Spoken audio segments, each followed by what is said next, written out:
She thought he was her blind date, so she kissed him. And the billionaire didn't want it to end. It was supposed to be a blind date, but that one mistake sparked something real. And now, a billionaire with a guarded heart doesn't want to let her go. But what happens when secrets come to light, and love is no longer enough to hide behind? Before we continue, if you enjoy touching and inspiring stories like this one, make sure to subscribe to the channel and leave a like. Now, let's get back to the story. The cafe buzzed with quiet laughter, the clink of porcelain cups, and the low hum of music. All the usual signs of a normal Wednesday afternoon in downtown Seattle. But for him, this day was anything but normal. Sitting by the window, dressed in tailored simplicity, charcoal slacks, a crisp white shirt, sleeves rolled just enough to show arms that had seen both gym and grief, Adrian Cole was lost in thought. His black hair swept to the side, cheekbones sharp like his jawline, and those piercing gray eyes, always scanning, always guarded, like someone who had everything, except the one thing he didn't believe in: love. Then it happened. A woman walked straight up to his table. No hesitation, no uncertainty. Her steps were confident, her face radiant, cheeks flushed, lips painted with the softest rose, and eyes? A caramel warmth that almost hurt to look at. And without a single word, she kissed him. Not a peck, not a dramatic movie kiss, just a kiss. Gentle, surprising, real, the kind of kiss that whispered, "I've been waiting for you." When she finally pulled back, blinking, smiling nervously, she whispered, "You're Alex, right? My date?" He could have corrected her. He should have. But something in him froze, or maybe thawed. For the first time in years, the world around him faded. His past, his billions, the headlines about his cold demeanor, his broken engagement years ago.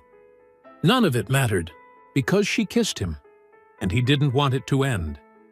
Her name was Ella Carter, 27, a freelance illustrator who still lived with her younger sister and took odd jobs designing wedding invitations and children's books. The kind of woman who never expected grand gestures or fairy tales. Just someone kind, honest, maybe a little charming. She was also, unfortunately, running 15 minutes late and out of breath when she spotted a man exactly where her date had said he'd be. By the corner window, with a book and a coffee, wearing white. "I'm so sorry I'm late," she said, between soft laughter and nerves. And then she leaned in and kissed him. It had felt impulsive, but also like something she'd regret if she didn't do. Because that kiss, it felt right.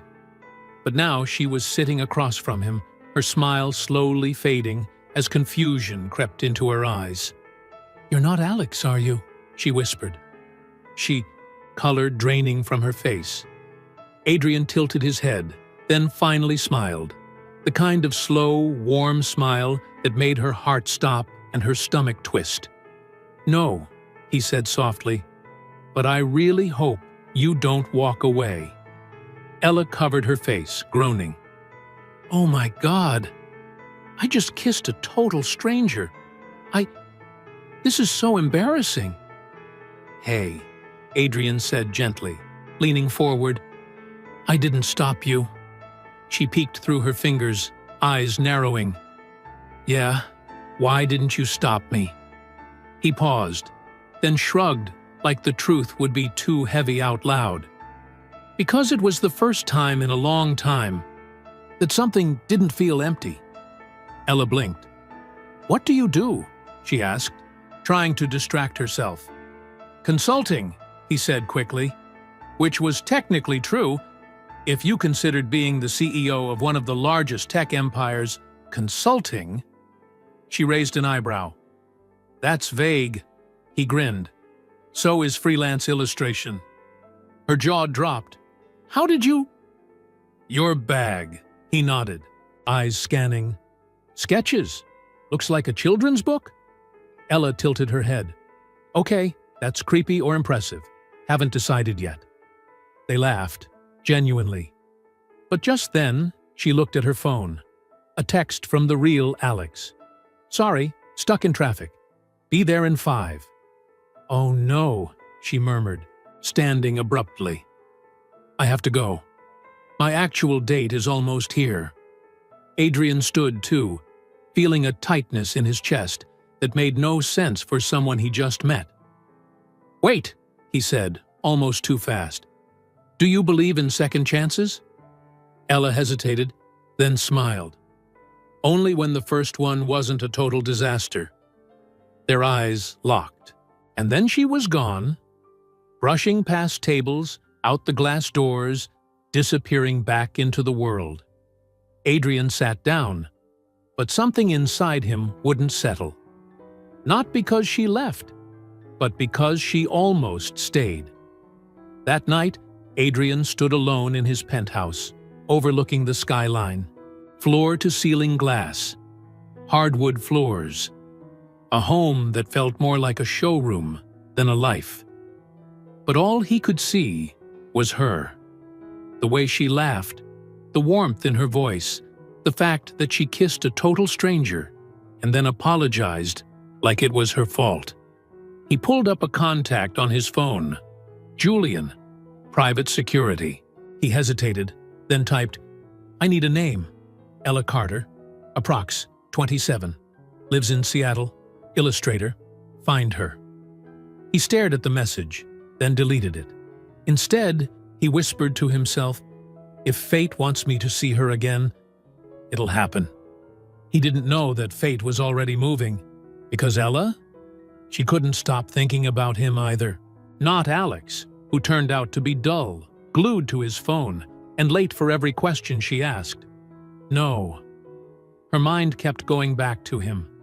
The stranger with sad eyes and a mysterious smile. The man who didn't stop her from kissing him. The man who looked like he needed that kiss more than she did. 3 days later, Ella's phone buzzed. Unknown number. Text. I don't know if you believe in coincidences, but there's a cafe on 3rd Street. Same corner table. Tomorrow, 2 p.m. No pressure. The not Alex guy. She stared at the message. Her heart pounded. She hadn't given him her number. So how did he? Her fingers hovered over the screen, and without fully knowing why, she smiled. Ella arrived 5 minutes early. She never arrived early. Not for interviews, not for birthdays, and definitely not for second chances with strangers who had kissed her back without saying a word. But there she was, standing outside the cafe, heart racing, stomach fluttering like a teenager on her first crush. Part of her knew she should walk away. He was mysterious, unpredictable, and maybe, just maybe, a little too perfect. But another part? The one that remembered the way he looked at her like she wasn't just another face in the world. That part had already decided. She stepped inside. He was there, exactly where he said he'd be. Same table, same white shirt, same quiet presence that somehow made the whole place fade. This time, she didn't kiss him. She sat down, smiled nervously, and said, "Hi." Adrian looked up from his coffee and returned the smile, slower this time, warmer, like he'd been holding his breath since she left. "I wasn't sure you'd come," he said. "I wasn't either," she admitted. They looked at each other, and for a moment, the silence wasn't awkward. It was heavy, full of all the things they hadn't said yet. "Okay," Ella said suddenly, sitting up straighter. "Before we get into anything, I need to ask you something." He nodded. "Go ahead. How did you get my number?" Adrian didn't blink. "I asked the cafe manager. You made a reservation last time under your name. may have called pretending to be a friend who lost your contact." She raised an eyebrow. "That's either extremely sweet or mildly alarming." "I hoped for sweet." Ella crossed her arms, pretending to think. "You're lucky I'm a romantic." He smiled, then looked down, gently tapping the table. "I just couldn't stop thinking about you." There was something in his voice. Honest. Almost vulnerable. Ella looked away for a second, suddenly nervous again. "You don't even know me." "I know you kissed a stranger because you thought he might be worth it." She laughed. "I kissed a stranger because I'm impulsive and apparently terrible at identifying faces." "Still," Adrian said, "that moment, it meant something to me."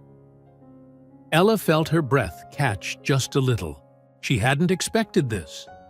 She thought maybe it would be a joke, or a cute story they could laugh about and move on from.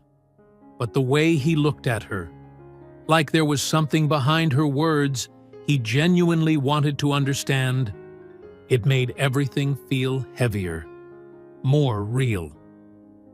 "What do you really do?" she asked. He paused. "I told you. Consulting." She leaned forward. "Come on. I Googled you after I got your text." His eyes narrowed slightly. "And?" "Nothing. There's no Adrian consultant who looks like you." He smiled. "Maybe I like staying invisible." "Too late," she said softly. They both paused. The air between them tightened. Then she asked the question that had been pressing on her mind since the first time they met. "Are you married?" Adrian blinked, caught off guard. "No." "Engaged?" "No." "Divorced?" He hesitated. Just a second. "Almost. Years ago." Ella relaxed into her chair, letting out a breath. "Okay. Just checking." "Background check complete?" he teased. She smiled, then looked at him more seriously. "Not complete. Just cautious." He nodded, understanding. "Fair." They spent the next hour just talking. About nothing and everything. She told him about her childhood in Oregon, how she and her sister grew up drawing cartoons in the living room while their mom worked double shifts as a nurse. He told her about growing up in New York, how he hated boarding school, how silence became his safest space. They talked about art, about coffee, about the idea of love, and whether it should still feel like a mystery in your late 20s. And just when it felt too comfortable, too easy, Adrian's phone buzzed. He looked at it briefly, and then let it face down on the table. Ella noticed. "You don't need to take it?" "I don't want to," he said. "Not right now." She smiled, heart fluttering again, but this time with caution, because deep down, she still didn't know who this man really was. And just then, from outside the cafe window, someone snapped a photo. Neither of them noticed. But across the street, a woman in sunglasses lowered her phone and stared through the glass with narrowed eyes. She zoomed in on Adrian's face, then on Ella's. She typed a message quickly. "Found him. He's not alone." Back inside, Ella reached for her coffee, her fingers brushing against Adrian's. "Sorry," she said, pulling back. He didn't. Their hands lingered for half a second. Then he asked, voice low, "Do you believe people meet for a reason?" "I don't know," she whispered. "But this feels like something I don't want to ignore." Adrian nodded slowly. "Neither do I." He wanted to tell her everything. Who he really was. What he really did. Why he hadn't opened his heart to anyone in years. Not since the headlines, the betrayal, the fiancé who sold his secrets to a rival company. But not yet. Not today. Because something told him. If he told her too soon, he'd lose the one thing that had felt real in years. Ella checked the time and sighed. "I should probably head out. I've got a deadline tonight. Can I see you again?" She hesitated, then nodded. Yeah, I'd like that. As she walked out, Adrian stayed behind, watching her go. She didn't look back, but he hoped that she would. Just before she turned the corner, she paused, then turned and smiled. He smiled back. But across the street, the woman with the phone was already walking away, texting someone else. And the message was short. He's falling for her. Ella had barely made it through the front door when her sister, Mia, looked up from the couch with a suspicious grin. "You're glowing," she said, dropping her phone. "Wait, are you in love?" Ella rolled her eyes. It was coffee, just coffee. Mia followed her into the kitchen. Coffee with not Alex, right? Ella turned, trying not to smile. "You remember that?" "Oh, I remember everything," Mia said. "Especially the part where you kissed a stranger and said it felt right. So, was it?" Ella leaned against the counter, trying to answer.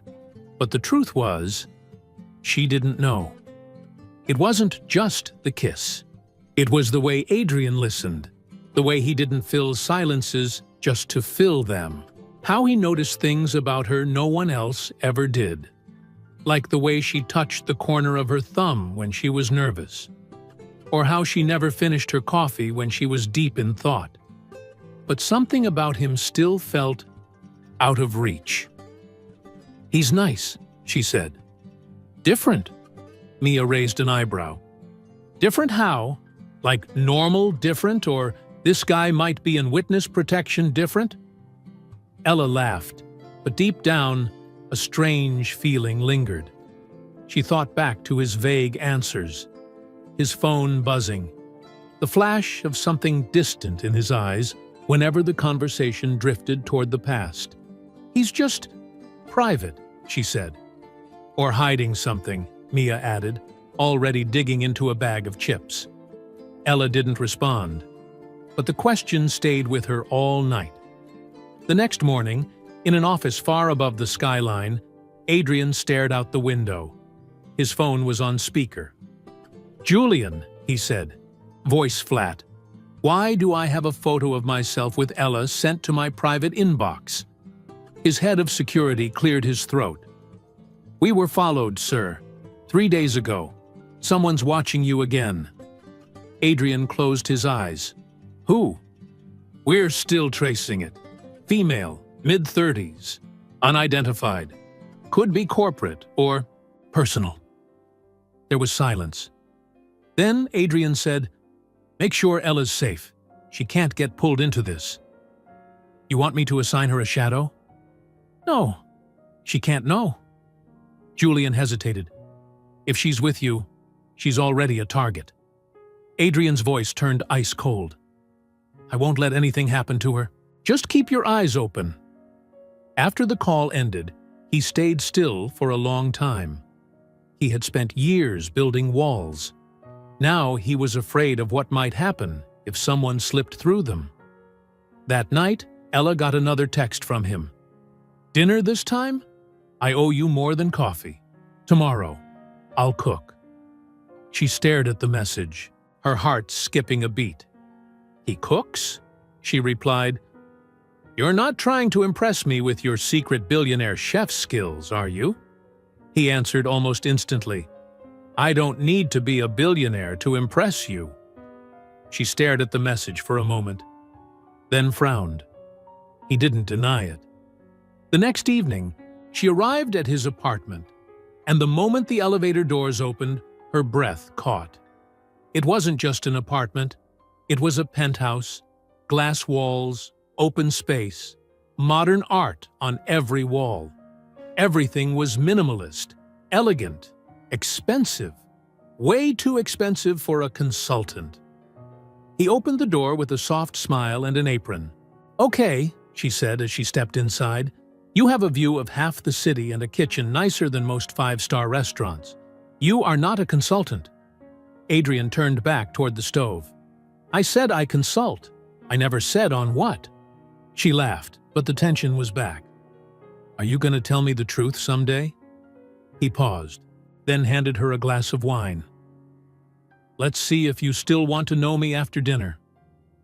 They ate pasta he made from scratch, talked about art again, about dreams, about what they would do if fear didn't exist. She said she'd open a children's book studio in a beach town, just her dog, and shelves full of colors. He said he'd disappear for a while, just vanish. No phones, no pressure, just peace. Why don't you? She asked. He looked at her with tired eyes.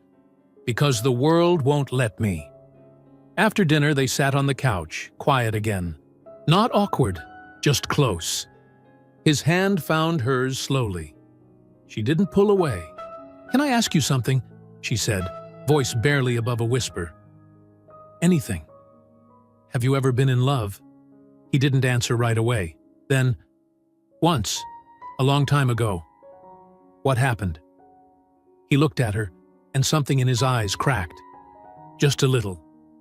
She chose money over me, and I never really forgave her. Ella held his gaze, then said, maybe she chose the wrong kind of money. He smiled. Or maybe I was the wrong kind of man. She turned to him. I don't think so. They sat like that, just the sound of city lights outside and their fingers lightly tangled. And for a moment, neither one had to pretend. But outside, down on the street, a black car sat parked with its lights off.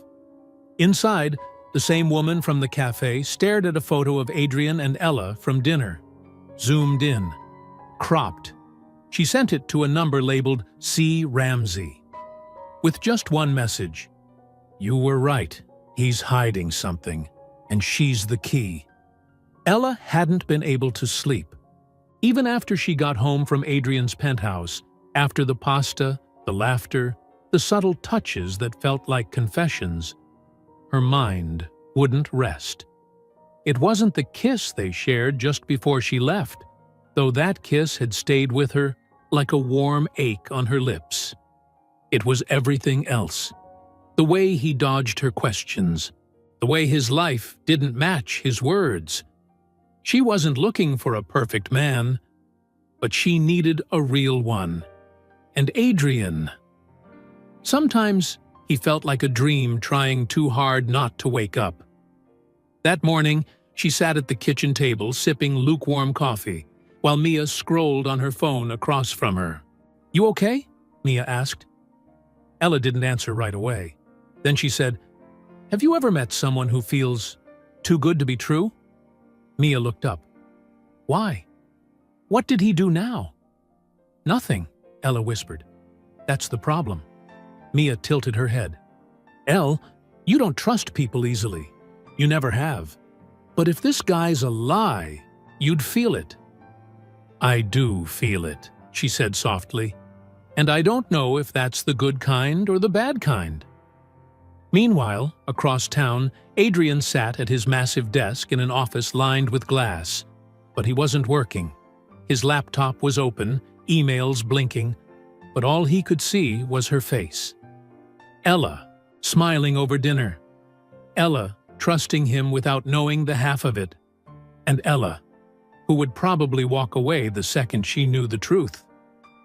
Julian's voice came through the speakerphone. We traced the woman. Name's Vanessa Hale, former journalist. Fired 2 years ago after trying to blackmail a corporate exec. Adrian sighed. And now she's back? She sold a story last month. Exposé on a CEO's private life. If she's tailing you, it's not for fun. She's not getting to Ella, Adrian said sharply. Then you need to tell her the truth, before someone else does. Adrian closed the laptop. The truth. The very thing he'd built an entire life avoiding. That afternoon, Ella met him again, this time in a quiet bookstore downtown. He was already there, waiting near a corner shelf with 2 coffees in hand. You remembered how I like it, she said, smiling despite herself. I remember everything about you, he replied. But this time, she didn't laugh. Her eyes were serious. "Adrian," she said, "can we talk?" He nodded slowly. "Of course." They sat in the back, among old travel books and quiet echoes, and for a few moments she stared at him like she was memorizing his face, in case this was the last time she saw it. "I don't want to play games," she began. "I don't need money or status or some fantasy, but I do need honesty." He didn't speak, just watched her carefully. "Who are you, really?" she asked. Adrian looked down, then back up, and finally said it out loud. "My full name is Adrian Cole Bennett. I'm the founder and CEO of Bentech, a company that designs encrypted software for global finance and security firms." Ella blinked. "Wait, that Bentech?" He nodded. She stared at him, trying to connect the man in front of her with the name that had appeared in headlines she'd barely paid attention to. Rumors, scandals, power. "And the girl?" she asked softly. "The one who sold you out?" "She was engaged to me, worked with one of my rivals, took everything she learned about my personal life and leaked it to the press. I lost billions overnight." Ella didn't say anything. Her chest tightened. "I've spent the last 4 years pretending I don't feel anything, building my company back, earning silence, not love. Then you walked in." She shook her head, blinking fast. "Why didn't you just tell me?" "Because I didn't want you to look at me like this," he said, "like I'm something different now." Ella stood, heart pounding. "I liked you because you were quiet, because you listened, because you made me feel like I mattered without trying to impress me. That's the man I came back to see." "I am that man," he said quickly. "But I've also made mistakes. I've lied. I've run. I've lost people. I didn't want to lose you, too." She looked away. "I just need to think," she whispered. "Ella, I'm not saying goodbye," she said. "I just need space." She walked out before he could stop her, and this time she didn't turn around. That night, she ignored his texts, and in a hotel room not far from Adrian's penthouse, Vanessa Hale uploaded the photo she'd been saving. Adrian and Ella, at the cafe, at the penthouse, in the bookstore. The story was almost ready, and the headline was already typed. "Secret Billionaire and the Illustrator Girlfriend. What is Adrian Cole really hiding?" Will Ella find out from the tabloids before Adrian gets a second chance to explain? Ella woke up to 38 text messages. Half were from unknown numbers. A few from old college friends she hadn't spoken to in years. Some were just screenshots, but every single one was about the same thing. Her and Adrian, splashed across gossip blogs, tech news outlets, even celebrity rumor pages. Secret billionaire's new girlfriend revealed. Is illustrator Ella Carter just another pretty face? Sources say she didn't know he was rich, until now. Ella sat frozen in bed, the sheets twisted around her legs like vines she couldn't untangle. Her phone buzzed again, Mia calling this time. "Ella, are you okay?" Her sister's voice came through, sharp with panic. I don't know," Ella whispered. "How did they even find me?" Mia sighed. "You were literally in public with a billionaire, and someone was watching." Ella stood, walking to the window, her hands trembling. "This can't be real." "They've already found your art account. Someone even posted your Etsy store and tagged it Gold Digger Brand." Her stomach dropped. "I didn't ask for any of this," she said, barely getting the words out. "I know," Mia replied gently, "but they don't care about that. People love a story, especially the kind where a girl like you ends up with a guy like him." Ella hung up without another word. She felt sick, humiliated, and angry. At the world, at the internet, but mostly at Adrian. He said he didn't want her to know, that he was afraid she'd treat him differently. But this wasn't fear. This was hiding. And now she was paying for it. Meanwhile, Adrian's office was in chaos. Public relations was calling non-stop. Lawyers were demanding statements. Stockholders were sending panicked emails. But all Adrian could think about was her, Ella. The one person who didn't care about what he owned. The one person who hadn't asked for a thing. And now she was being dragged through the spotlight because of him. Julian stepped into the room. It was Vanessa Hale, he said. She sold everything to multiple outlets. She's doing press interviews by tonight. Adrian's jaw clenched. Damage control? We're handling the legal side, but the narrative's already out. I don't care about the narrative, Adrian snapped. I care about her. Julian was quiet for a second. She hasn't responded to your messages. I know. Do you want to go to her? He paused. Would it even help? Julian gave him a look. Only if you go as the man she met. Not the one the world says you are. That afternoon, Ella was packing up her things, deleting her online portfolio, pulling down her social media, erasing pieces of herself just to breathe again. Then there was a knock on her door. She didn't answer. Another knock, then a voice. Ella, please. She froze. Adrian. She didn't move. I know you're in there, he said softly. And I know I have no right to ask you for anything right now. Still, she said nothing. I should have told you the truth from the start. Not because of what I had, but because of what I didn't want to lose. You made me feel human again. And I let fear ruin that. The door opened. Ella stood there, no makeup, hair pulled back, eyes tired and red. He'd never seen her like that, and he'd never seen her more beautiful. You lied, she said. I did. You made me feel stupid. I know. I'm not some charity case or some story you get to rewrite, she said, voice breaking. I'm a person. I had a life before you. A quiet, good life. I never wanted to take that from you, he said. But you did, she said, without asking. He nodded, swallowing hard. I deserve that. They stood there in silence. Then she stepped back and let him in. She didn't offer him tea. She didn't sit down. She just crossed her arms and waited. I want to fix this, he said. You can't. I can try. You can't buy your way out of this. I wasn't planning to, he said. I was hoping I could stay, even if it's just beside you, until the noise dies down. Ella's walls cracked for a second. I don't know what this is anymore, she said. Was it even real for you?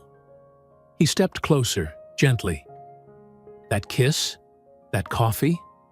The way you made me laugh when I hadn't in years? It was the most real thing I've felt in a decade. She looked up at him. Then why does it hurt so much? He didn't answer. Instead, he did something else. He reached into his jacket and handed her a small sketchbook. Her sketchbook. The one she'd left behind at his place. Inside, on the last page, was a drawing. Of him. Of her. Of the corner cafe, window table, 2 cups. And beneath it, a line he'd written in pencil. I don't believe in fate, but I believe in you. Her eyes blurred with tears, and for the first time in 2 days, she let herself breathe. But the story wasn't over. Because across town, Vanessa Hale sat in a live interview chair, and the host was already asking the question she had planned to drop like a bomb. So, Vanessa, the anchor said, smiling, you've hinted at something big.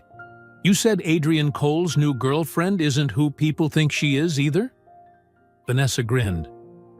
Oh, it's better than that, she said. because she's hiding something too. Ella stared at the sketchbook in her hands long after Adrian left. The drawing he made, the way he saw her, it was soft, gentle, full of hope. And it only made everything more confusing. She wanted to forgive him. She wanted to believe in that version of their story. But something still held her back. It wasn't just the lies. It was the feeling that they were both pretending this could be simple when nothing about their lives was. She placed the sketchbook on the shelf and turned on the TV, needing the noise. That's when she saw it. Live interview with Vanessa Hale, the woman behind the billionaire's betrayal. She grabbed the remote to change the channel. But then, she heard her name. "And what most people don't know," Vanessa said, her voice slick with fake sympathy, "is that Ella Carter isn't just some random illustrator. She has a history, a messy one." Ella froze. "In fact," Vanessa continued, 5 years ago, she was arrested. Small time, sure, but it's public record." The host blinked. "Wait, are you saying she has a criminal record?" Vanessa smiled. "Juvenile, sealed, but people who live in glass penthouses probably shouldn't throw stones." Ella couldn't move. She couldn't breathe. The memories came rushing back all at once. She was 19, broke, desperate, working 2 jobs to keep the lights on at home. Mia was still in high school. Their mom was in the hospital. Again, insurance wouldn't cover everything. And one day, after months of choosing between groceries and rent, she did something stupid. She stole. Not jewelry, not money. She forged a check from the small art studio she worked at, just enough to get them through. She got caught. She confessed. And because she was young, honest, and had no record before, the charge was reduced and sealed. She spent months paying it back, years carrying the shame. Only Mia knew. Now the world did. Ella shut the TV off and sat on the floor, shaking. How did Vanessa even find that? It was sealed, protected, forgotten. But Vanessa didn't care about truth. She only cared about damage. Halfway across the city, Adrian was watching the same interview. His stomach turned when he heard Ella's name. His hands clenched when he saw Vanessa smile. Julian rushed into the room. "We didn't see this coming." Adrian's voice was low. "She's going after Ella now. She's trying to ruin both of you." Adrian stood up. "I don't care what it costs. I want Vanessa buried. Legally. Publicly." Julian hesitated. "If you come out now, defend Ella in front of the press. They'll drag your name even more. Your board won't stand for it." Adrian looked at him, eyes colder than they'd been in years. "I don't care about the board." He left the office. By the time he got to Ella's place, the sun was already down. The world had seen the interview. Social media was exploding. Her face was trending. Her past, weaponized. He knocked on her door. No answer. He knocked again, harder. Finally, it opened. But not by her. It was Mia. She looked at him with tired eyes. "Now you know." "I don't care," Adrian said. "Where is she?" Mia stepped aside. "Inside, but she's not okay." He walked in slowly. Ella sat on the couch, arms wrapped around her knees, staring at nothing. "Ella," he said gently. She didn't look up. "I saw the interview," he added. "I know." She finally looked at him, and her eyes were full of something he hadn't seen before. Not anger, not pain, shame.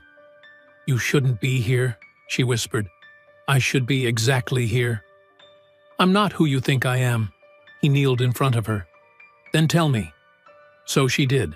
She told him everything about her mom, the debt, the forgery, the arrest, the guilt. How she promised herself never to need anyone again after that. How she'd spent years building a life that felt quiet and honest, and now All of it was gone. He listened. Every word. When she finished, her voice was raw. And now, the whole world knows. People think I used you, lied to you, that I'm some gold digger with a criminal past.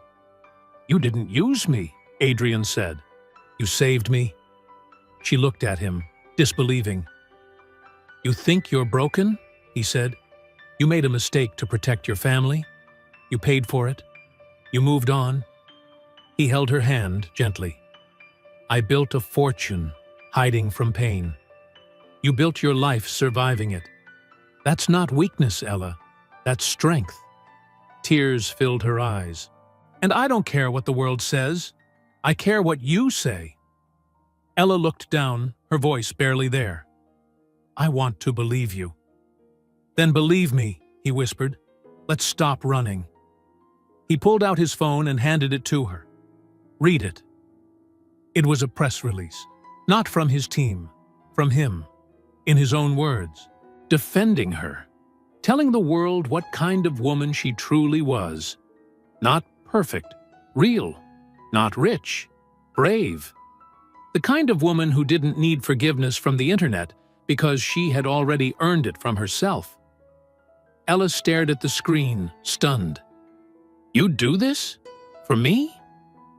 I'd do anything, he said, but especially this. They sat there in silence for a long time. This time she leaned into him. No fear, no pretending. Just quiet, fragile love growing in a place where shame used to live. But in a quiet corner of the internet, Vanessa's next story was already scheduled. And this time she wasn't alone, because someone else had taken interest in Adrian and Ella's story. A name no one had heard in years, but one that Adrian would never forget. Chloe Ramsey, his ex-fiancée, the one who betrayed him. And now, she was back. The press release went live at 7:02 a.m. By 7:08, Adrian's phone was flooded. Board members, investors, PR teams, all of them in a frenzy. But he didn't care, because Ella had woken up in his arms, and for the first time in what felt like years, that was the only headline that mattered. The post was short, honest, no damage control, no fake spin. Adrian had written, I have nothing to hide. Ella Carter is not a secret. She's someone who walked into my life when I didn't believe in second chances. She made a mistake when she was 19. I've made 100 since. But she is kind, strong, and brave. She owes no one an apology, least of all me. So, if the world wants to talk, let them talk. I'm done hiding. The internet didn't know what to do with honesty. Some people still judged. Others admired. But the tone shifted, from mockery to something else. Respect. Adrian didn't care about trending, or headlines, or the dip in his company's stock that morning. He cared about the woman sitting across from him now, sipping her coffee in one of his oversized sweaters, barefoot on his kitchen floor. She looked at peace for the first time in days. I think I just got 20 Etsy orders in an hour, she said, laughing in disbelief. Apparently, the internet forgives faster than I do. He smiled. Is that your way of saying I'm still in trouble? Oh, absolutely, she teased, but less than yesterday. He walked over, kissed the top of her head.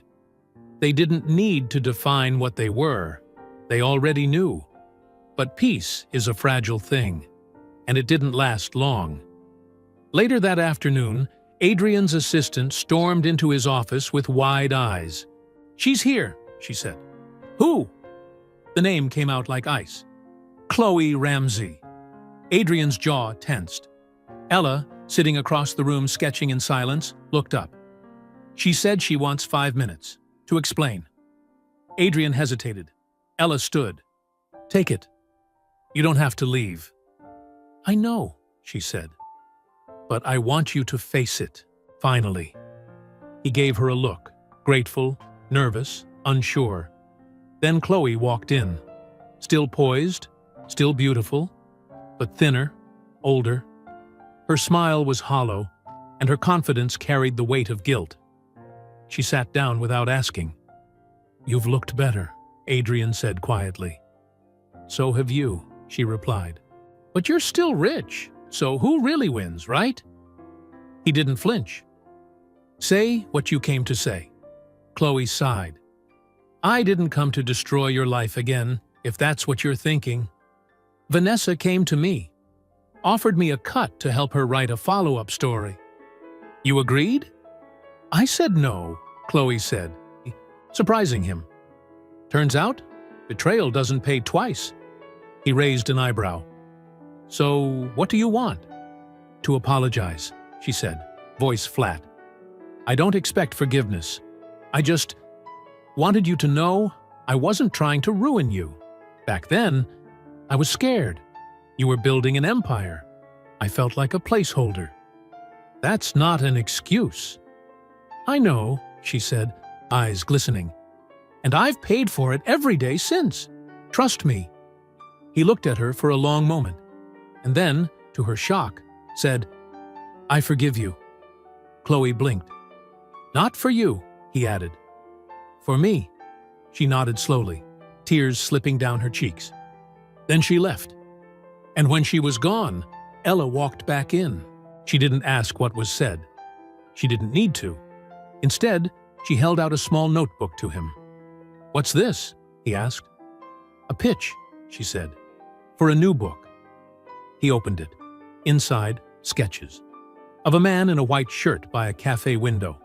Of a kiss. Of a second chance. And at the bottom, in soft lettering, "Wrong kiss, right heart." He looked at her. "You wrote our story?" She smiled. "No, we're writing it." He pulled her close.